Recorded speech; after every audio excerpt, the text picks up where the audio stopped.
Balikan natin muli ang team building activity na ginanap sa The One Algon Place sa Laguna. Narito ang report ni Noel Perfecto. Para bagang isang telenovela ang nangyari sa Algon's Place sa Barangay Mamatid, Cabuyao, Laguna, kung saan ginanap ang ipinatupad na team building at bonding ng News Division ng People's Television. Lahat ng mga empleyado ay nagbigay ng kanya-kanyang mga kuro-kuro at panukala sa mga dapat gagawin o babaguhin sa operasyon ng News Department. Team-team ang eksena. May malungkot, mayroon ring natuwa.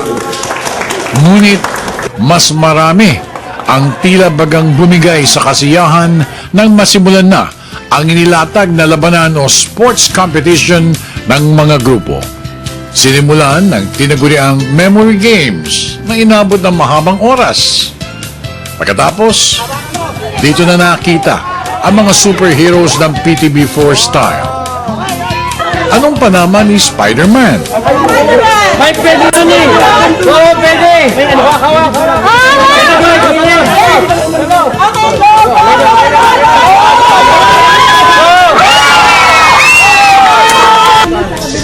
Ng The Hulk.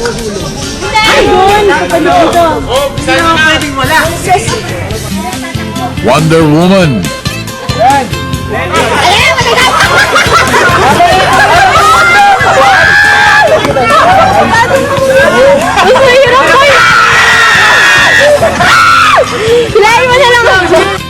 Plastic Man. At siyempre pa, ang mga kilabot na mga grupo ng High Wire Acrobats ng PTB4.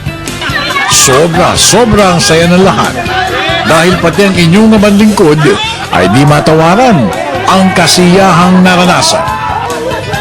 Ang tahimik na OIC ng news na si Mon Nunez halos maubusan ng sasabihin kaugnay ng kakaibang kaligayahan noong araw na yon. Bahagi ito ng programa ng newsroom para lalo pang mapalakas yung pagkakaisa, pagtutulungan at relasyon ng bawat isa para to achieve a common goal.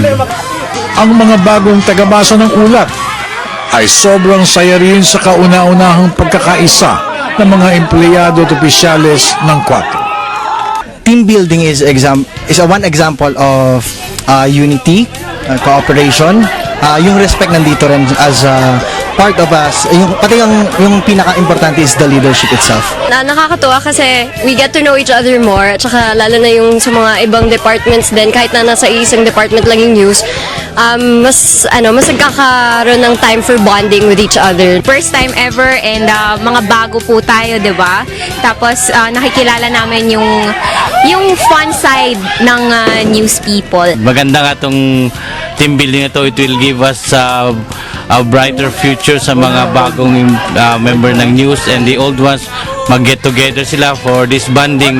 Suma total, lahat ay hindi matawaran ng kaligayahang natamo sa kauna-unahang team building at bonding na naganap.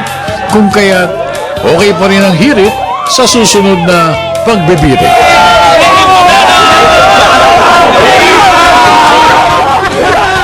Para sa telebisyon ng bayan, ako naman si Noel Perfecto.